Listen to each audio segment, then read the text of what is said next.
Nomor 4, ini ada S. S ini adalah daerah yang dibatasi oleh parabola. Parabola Y kuadrat sama dengan 4X. Kemudian ada garis X min 2Y sama dengan 0. Ya. Kemudian yang A, gambarkanlah daerah S. Oke. Oke, yang A dulu, gambarkanlah daerah S. Oke, berarti kita punya apa aja nih di sini? Oke, ini berarti bisa kita rubah. Y kuadrat sama dengan 4X. Berarti bisa dirubah. Y-nya pindah jadi Y sama dengan akar 4X ya. Kemudian ini bisa kita rubah jadi X min 2. Berarti kita jadiin fungsi fx berarti ada y sama dengan setengah x. Oke, berarti ada gambar akar x, akar 4x dan setengah x ya. Oke, gambarnya daerah S. Oke, gambar begini. Ada x, ada y. Akar x aja melengkung 4x berarti ya agak ke atas itu sama aja sebenarnya. Oke. Nah, kira-kira gini akar X. Kemudian ini ada Y sama dengan akar 4X. Y setengah X. Berarti setengah X itu gini kira-kira. Nah ini. Ini Y sama dengan setengah X. Oke, berarti ini adalah gambarnya.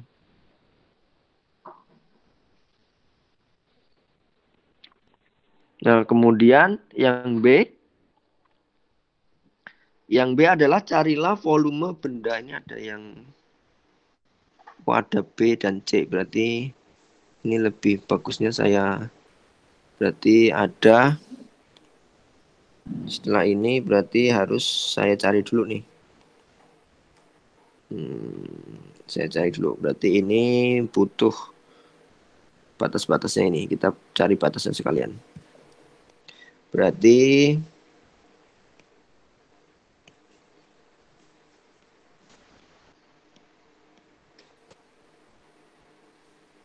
nah, kita butuh titik potongnya ya. Titik potongnya ini berapa aja? Berarti kita butuh ini di sini berapa, kemudian di sini berapa. Berarti kita cari titik potongnya dulu. Ini adalah pasti di sini adalah 0. Di situ sumbunya berarti cari titik potongnya adalah Y berarti akar X. Berarti akar 4X sama dengan setengah X. Berarti akar 4X min setengah X sama dengan 0. Oh enggak. Ini dipangkatkan, maaf. Ini dikuadratkan. Berarti ini dikuadratkan, berarti sisanya berarti ada 4X sama dengan 1/4 X kuadrat. Terus ada pindah ruas, ada 4X min 1/4 X kuadrat sama dengan 0. Ini X-nya berarti bisa kita keluarkan. Ini ada 4 min 1/4 X sama dengan 0. Berarti kita peroleh yang X-nya pertama. Ini ada X sama dengan 0. Kemudian ini X yang kedua. Dapat berapa nih? 1/4. Berarti min 1/4 pindah ruas. 1/4 min 1/4 min 4, 4 min 16. Berarti X sama dengan 16. Oke. Berarti kita punya batasnya. X-nya adalah 16 dan 0. Berarti ini 16. Kemudian kita nyari yang atas. Yang di atasnya itu yang disumbu Y berarti karena ini adalah 16, maka bisa kita gunakan, ya udah, berarti kita bisa gunakan akar X atau bisa gunakan setengah X. Berarti bisa akar 4X sama dengan, yaitu ini ketika X sama dengan 16. Ya. Maka akar X-nya jadi akar 4 kali 16. Jadi 2 dikali 8. Berarti tetap 2 kali 16 itu diakarin berapa sih? 4 ya? Oh, maaf. 2 kali 4. Sama dengan 8. Atau bisa juga gunakan yang 1/2. 1/2 X ya. Berarti 1/2 kali 16. Sama dengan 8. Ya. Bisa gunakan fungsi salah satu aja ya. Nah, berarti di sininya adalah 8. Oke. Kita sudah punya ini. Kemudian ada yang B. Oke, saya duplikat dulu.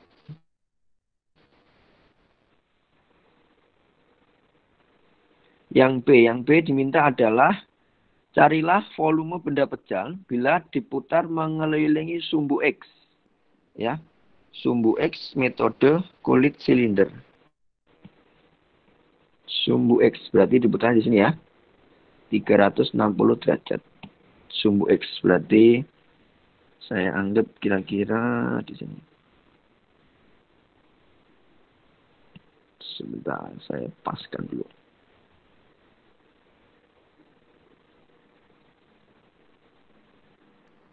Oke, berarti kita punya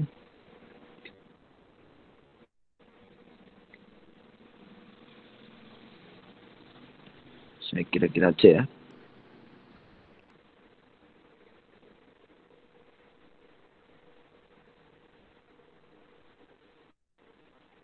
Kurang turun ternyata.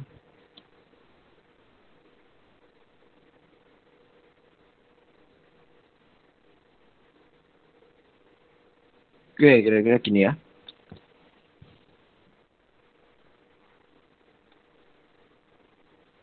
Oke, sip. Nah, diputar terhadap sumbu X. Berarti kira-kira gambarnya begini. Nah, untuk gambar ini bagaimana kalau mau kita gunakan metode kulit silinder? Partisinya secara apa nih?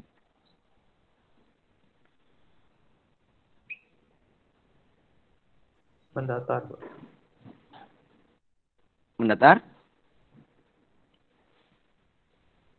Iya. Partisinya adalah secara mendatar.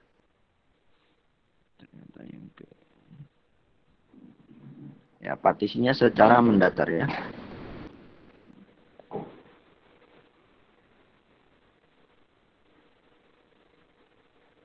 Partisi secara mendatar. Ya, partisinya adalah secara mendatar.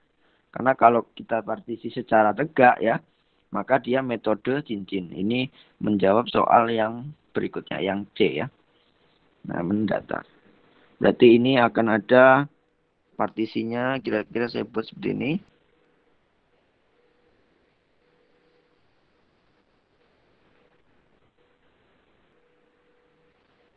Ya, maka ini begini.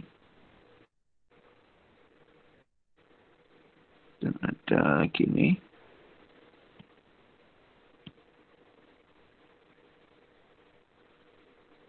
Itu ya. Kira-kira seperti ini. Susah untuk ngepas itu susah. Nah, kita partisi secara mendatar. Maka ini metode kulit silinder. Nah, dari sini berarti kita butuh apa? Butuh R ya. R-nya apa? R-nya adalah sama ya. Ini adalah jarak dari sumbu X sampai ke partisinya. Itu kan. Nah, ini adalah R-nya. R-nya adalah sejajar terhadap sumbu Y. Berarti R-nya adalah Y. Gitu kan. Kemudian tingginya ya. Hanya adalah ini. Ya, jarak dari yang di bawah, yang sebelah kiri menyentuh sumbu akar 4X. Kemudian yang di kanan menyentuh Y sama dengan setengah X. Gitu kan. Berarti hanya apa? Kalau mendatar, perhitungannya adalah kanan dikurang kiri. Ya. Maka dari sini kita peroleh, berarti ini yang kanan. Yang kanan ini adalah FY. Kemudian yang kiri ini adalah GY. Berarti hanya adalah FY min GY. FY-nya apa? FY-nya itu adalah ini. Y sama dengan setengah X. Ini adalah Fx. Maka FY-nya apa? FY-nya adalah pindah ruas 2Y. Ya. Kemudian GY. GY-nya adalah Y sama dengan akar 4X. Fx-nya adalah akar 4X. Berarti GY-nya apa? Akarnya pindah ruas jadi Y kuadrat bagi 4. Berarti ada 1/4 Y kuadrat. R-nya ada, hanya sudah, batasnya partisi datar berarti 0 sampai 8. Nah, setelah ini tinggal aproksimasinya. Aproksimasinya adalah delta V ya. Delta V-nya ekuivalen dengan apa? 2pi dikali dengan R. R-nya adalah H delta Y. 2pi, R-nya adalah Y, H-nya adalah FY min GY. Delta Y. Delta Y.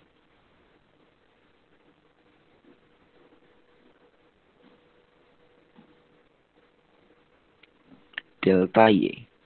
Nah, setelah itu tinggal kita menghitung volumenya. Integral A sampai B, 2pi dikali Y dikali F, Y min GY. Ya. DY.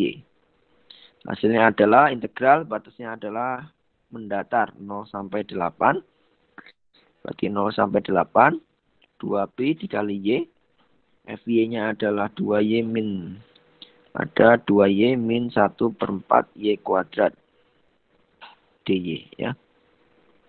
Berarti tinggal keluarkan pi-nya 0 sampai 8. YY berarti 2Y kuadrat min YY berarti 1/4 Y pangkat 3 DY. Nah, ini hasilnya tinggal diintegralkan. 2Y berarti ada 2/3 Y pangkat 3 dikurang 1/4. Berarti 1/4 dikali pangkatin 1/4. Berarti 1/4 dikali 4 ya. Dikali Y pangkat 4. Batasnya adalah 0 sampai 8. 2pi masukin 8. Berarti 8 pangkat 3. Berapa? 8.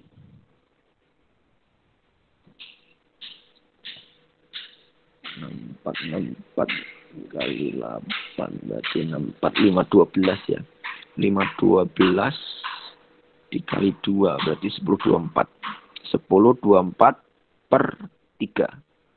Dikurang 1/4. 4 kali 4, 16. Y pangkat 4. 512 dikali 8. 2, 8, 16. 16. 8, 9. Terus 04. Per 4. Per 16. Dikurang 0 ya. Hasilnya adalah 2pi 496 bagi 16 berapa ya?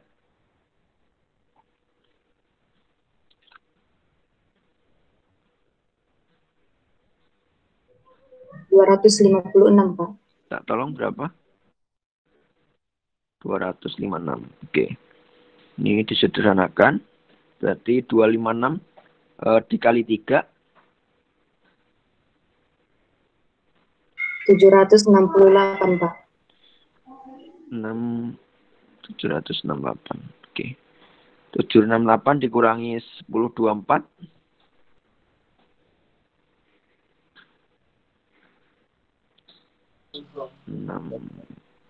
5. Oh ya, 256 per 3.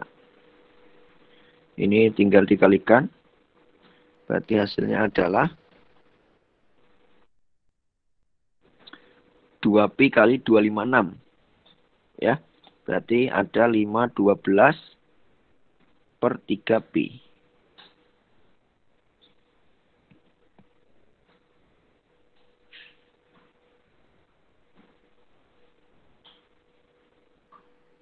Atau bisa disederhanakan jadinya berapa nih? 512 kali 3. 512 berarti 510. 17 kali 3. Ya, 170. 72 per 3 pi. Satuan volume. Oke, inilah hasilnya.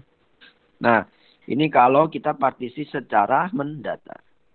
Nah, ini adalah yang B ya. Ini yang B. Kemudian ada yang C. Inilah yang C. Nah, yang C yang diminta adalah volume benda pecah. Kemudian sumbu X ya diputar terhadap sumbu X. Partisinya metode cincin ya. Berarti kalau metode cincin partisinya pasti secara apa nih, tegak ya. Berarti tegak, berarti saya punya ini. Ini adalah jari-jari yang di yang di dalam. Kemudian kita punya ini, yang merah jari-jari yang di luar. Maka yang merah jari-jari di luar ini adalah R besar. R besarnya adalah fungsi Y sama dengan setengah X. Berarti ya udah. R besarnya adalah salah saya lihat. Fungsi R besarnya adalah ini ya. Maaf, ini adalah fx berarti ya. Akar 4x. Berarti fx-nya sama dengan akar 4x. Kemudian yang biru ini adalah jari-jari R kecilnya. R kecilnya adalah Y setengah X. Berarti ini adalah GX-nya. GX sama dengan setengah X. Nah, kemudian kita gunakan mendatar berarti 0 sampai 16. Ya. Berarti aproksimasinya apa? Delta V ekuivalen dengan cincin. Cincin itu apa? Pi dikali R kuadrat min R kuadrat ya. Delta tegak berarti delta X. Maka ekuivalen Pi dikali Fx dikuadratkan min Gx dikuadratkan delta X. Nah, inilah aproksimasinya. Kemudian kita menghitung integralnya. A sampai B, Pi dikali Fx dikuadratkan dikurang Gx dikuadratkan. Itu kan? Nah, maka batasnya adalah 0 sampai 16 ya. Gede banget 16. Ada Pi, Fx-nya akar X, akar 4x dikuadratkan dikurang Gx-nya setengah X dikuadratkan. Setengah X dikuadratkan. Kemudian hasilnya adalah Pi integral 0 sampai 16 4x dikuadratkan berarti ya 4x ya. 4x min setengah berarti 1/4x kuadrat dx. Hasilnya adalah Pi integralkan berarti 4/2 berarti ada 2. Berarti ada 2x kuadrat dikurang 1/4 dikali 3. X pangkat 3. Batasnya adalah 0 sampai 16. Berarti ada Pi. 16 kali 2 berapa ya? 16 kali 2. 16 dikuadratkan. 636. Berapa ya?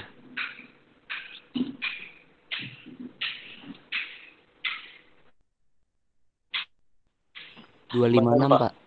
16, 32, 64. Oh ya, 256. 256 ya. Dikurang 16 pangkat 3. 256 pangkat 2 pangkat 3 berarti 512 10 oh ya 4. 4096. 1 berarti ada 4096 dibagi 12. Dikurang 0 ya. Sama dengan Pi 256 kali 2 berarti 512. 512 berarti ini langsung disamakan penyebut aja ya. Berarti dibagi aja 12. Ya. Kemudian 256 dikali 2 itu 512. 512 dikali 12. Minta tolong berapa? 512 dikali 12. 6144, Pak. Oke, 6114. Oke, kemudian dikurang 496. Hasilnya berapa? 6144, Pak. 6144 dikurang 496.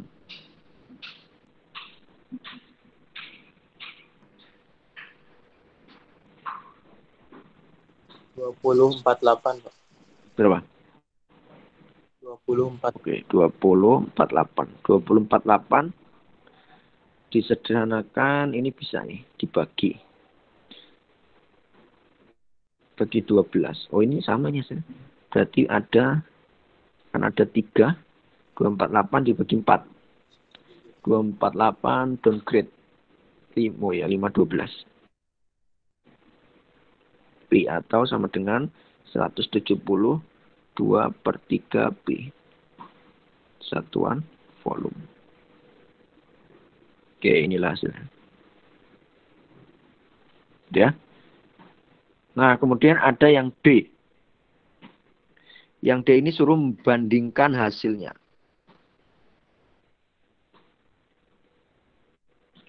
Maka hasilnya apa? Maka hasilnya perbandingannya apa? Untuk soal ini ya, jadi jangan dibuat pernyataan ini jangan dibuat secara umum ya. Jadi untuk soal ini, soal yang nomor 4 ini adalah hasilnya adalah metode cincin ya. Itu akan sama dengan metode kulit silinder. Ya, jadi hasil untuk menghitung volume untuk soal ini menggunakan metode cincin itu sama dengan menggunakan metode kulit silinder. Ya, yang membedakan adalah ini. Kalau metode kulit silinder partisinya tadi mendatar, ya, berarti yang membedakan adalah ini. Metode cincin ini adalah partisi tegak, ya. Nah, kalau metode kulit silinder adalah partisi mendatar. Nah, ini adalah versusnya ya. Nah, ini saya ganti warna. Versusnya adalah ya, jadi bedanya itu ya. Jadi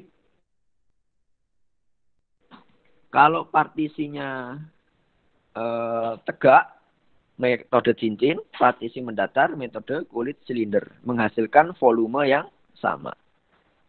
Ini khusus untuk soal ini. Untuk soal yang lain nanti beda lagi. Bisa jadi partisi mendatar metode cincin, partisi tegak metode kulit silinder. Nah, begitu. Ya. Jadi nanti itu ada beberapa opsi. Opsinya begini. Misalkan begini. Ini saya berikan rangkuman sedikit ya. Jadi rangkumannya adalah gini. Ya, yang pertama adalah metode cakram. Kemudian ada metode cincin. Metode kulit silinder. Jadi begini. Kalau kalian nemu soal yang pertama. Ya. Misalkan kalian partisi, soal itu partisi di tegak. Ketika partisi tegak ternyata metode cakram. Gitu kan? Maka otomatis kalau kamu partisi secara datar, dia itu metode kulit silinder. Tidak mungkin metode cincin. Gitu. Karena metode cincin dan cakram itu berseberangan. Nah, kemudian nemu soal lagi. Kalau kamu buat tegak, dia metode kulit silinder. Ya. Oh, jangan gini. Jadi misalkan kalau kamu buat cakram, dia metode datar. Maka pasti metode partisi tegaknya itu metode kulit silinder. Nggak mungkin metode cincin. Kemudian ada soal lagi. Ketika partisi tegak, metode cincin. Tapi ketika datar, metode kulit silinder. Tidak mungkin metode cakram. Dan soal yang keempat, ada soal misalnya dia ketika datar, dia metode cincin. Tapi ketika tegak, dia pasti metode kulit silinder. Tidak mungkin cakram. Jadi sifatnya begini. Jadi untuk semua soal, ya ada kemungkinan ini hanya untuk 3 metode ini ya. Untuk metode mencari volume benda pejal itu banyak sekali metodenya. Yang kita pelajari hanya 3 ini ya. Jadi ini saya merangkum hanya khusus 3 metode ini. Cakram, cincin, dan kulit silinder. Rangkumannya seperti ini. Jadi intinya, semua soal ya, ketika dia disuruh mencari kulit silinder, pasti semua soal itu bisa dicari menggunakan kulit silinder. Tapi tidak semua soal bisa dicari menggunakan cincin dan cakram. Begitu. Jadi rangkumannya begini. Jadi kalau nanti di soal, misalkan di ujian itu nanti ada yang ibaratnya soal yang tipe A, NIM ganjil misalkan, dia metode kulit silinder. Soalnya sama dengan NIM yang genap nomor 2. Ya, soalnya sama nih, sama-sama misalkan soalnya sama-sama begini. Saya ambil contoh soal yang nomor 3 aja. Soalnya sama begini. Gambarnya sama. Y sama dengan X kuadrat. Kemudian ada Y sama dengan 3X. Diputar 360 derajat di sumbu Y. Soal pertama NIM 1. Dia menggunakan metode kulit silinder. Soal untuk NIM 2. Soalnya sama. Tapi menggunakan metode cincin. Nah, dari segi pengerjaannya itu beda ya, tapi hasil volumenya sama. Itu yang harus diperhatikan.